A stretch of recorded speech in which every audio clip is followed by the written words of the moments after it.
didukung oleh Cobain deh rasa baru mie sedap ayam bawang. Sedapnya penuh rasa di setiap suapan. Terima kasih pemirsa, Anda kembali bersama kami di Metro This Week. Pemirsa, setelah resmi menjabat sebagai pemimpin revolusi Islam Iran yang baru, Mojtaba Khamenei langsung menginstruksikan eskalasi serangan besar-besaran ke wilayah Israel hingga penutupan jalur perdagangan global di Selat Hormuz. Kondisi ini pun memicu krisis energi dan panik buying di sejumlah negara. این اطمینان را به همگان می‌دهم که ما از انتقام خون شهداء شما صرف نظر نخواهیم کرد. انتقامی که در نظر داریم فقط مربوط به شهادت رهبر عظیم الشأن انقلاب نیست، بلکه هر عضوی از ملت. Inilah pernyataan publik perdana pemimpin tertinggi baru Iran, Ayatollah Mojtaba Khamenei, yang disiarkan televisi pemerintah pada Kamis 12 Maret. Meski dinanti-nanti, pernyataan tersebut hanya disampaikan dalam bentuk teks tanpa kehadiran fisik Mojtaba di hadapan publik. Penunjukan Mojtaba Khamenei diumumkan pada Minggu 8 Maret oleh Majelis Pakar. Momentum ini terjadi hanya sepekan setelah ayahnya, Ali Khamenei, gugur akibat serangan Amerika Serikat dan Israel. Sehari setelah terpilih, eskalasi konflik pun memuncak.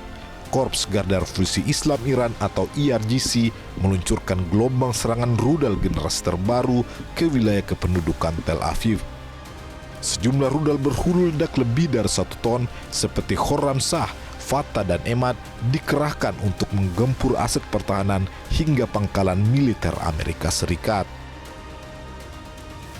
Hujan rudal hypersonik ini membuat pertahanan Israel kelabakan. Wilayah seperti Tel Aviv, Beit Shemer hingga Har Sarsir porak-poranda memaksa warga Israel bertahan di dalam bunker bawah tanah. Bismillahirrahmanirrahim. پیام ما به دشمن این است همچنان آتش پرهج بر سر شما خواهد بارید. درگیری صهیونیست‌ها هنگام فرار از فرودگاه بنگوریون واقعیت شرایط وخیم و اسفناک رژیم ناتوان را نشان می‌دهد. لحظه به لحظه عرصه بر شما تنگتر و تنگتر خواهد شد و فرار به پناهگاه‌های تنگ و تاریک بیش از این عادتتان خواهد شد. خون در رگ‌های ما جریان تازه‌ای پیدا کرده. برای نبرد با متجاوزین به خاکمان شتاب داریم. اراده‌ای مستحکم و پولادین داریم و با تمام جانمان حافظ تمامیت این خاک هستیم. بر شما سخت می‌گیریم و سرنوشت سختی در انتظارتان است. Tak hanya menyasar pusat kota, Iran juga memperluas jangkauan serangan ke fasilitas energi strategis seperti kilang minyak dan fasilitas penyimpanan bahan bakar di Haifa menjadi target utama guna melumpuhkan ekonomi lawan. Bahkan, melalui rilis resmi berbahasa Arab, media Iran menegaskan infrastruktur milik perusahaan raksasa Amerika Serikat seperti Google, Microsoft hingga Nvidia kini masuk dalam daftar target mereka yang dianggap berhubungan erat dengan Israel. Ancaman paling nyata datang dari pemerintah Mojtaba Khamenei untuk tetap menutup Selat Hormuz. Langkah ini dianggap sebagai senjata untuk menyiksa pasukan energi dunia sekaligus mengaktifkan front-front perlawanan baru di Timur Tengah. Analis Timur Tengah Dina Sulaiman menilai gaya kepemimpinan Mojtaba menunjukkan pergeseran strategi dari defensif menjadi jauh lebih agresif. Beberapa hari terakhir juga ada perubahan strategi yang dilakukan oleh Iran yang menunjukkan bahwa Iran itu sudah pada fase yang semula defensif atau melakukan serangan balasan yang setara gitu ya.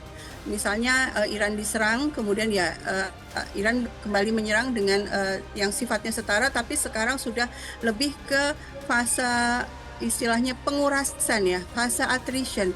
Maksudnya apa? Iran berusaha menguras sumber daya pihak lawan dengan cara selain menyerang secara militer juga menguras sumber-sumber ekonominya. Menutup Selat Hormuz itu betul-betul mengganggu suplai energi penjualan dari negara-negara Teluk. Dampaknya pun terasa hingga belahan dunia lain. Penutupan jalur laut tersibuk tersebut memicu krisis pasokan dan lonjakan harga minyak dunia. Panik buying masif kini terjadi mulai dari Paris, Filipina hingga Vietnam. Harga BBM di Amerika Serikat juga melonjak tajam dengan rata-rata harga bensin naik 11 sen per galon hanya dalam semalam dan sejumlah warga pun kesal akibat kondisi tersebut. It was about $30 last week, and I stopped at 8 gallons or 8 gallons because I couldn't afford to fill up my tank. I'm on Social Security. I can't afford this. Dunia kini menanti apakah eskalasi militer di Timur Tengah akan terus berlanjut atau bisa diredam dengan diplomasi internasional. Satu hal yang pasti, ketegangan ini telah mengguncang sendi ekonomi dunia dan memaksa negara-negara barat untuk berpikir dua kali dalam menghadapi strategi baru Iran di bawah komando Mojtaba Khamenei. Tim Liputan Metro TV. Jelajahi cara baru mendapatkan informasi. Download Metro TV Extend sekarang.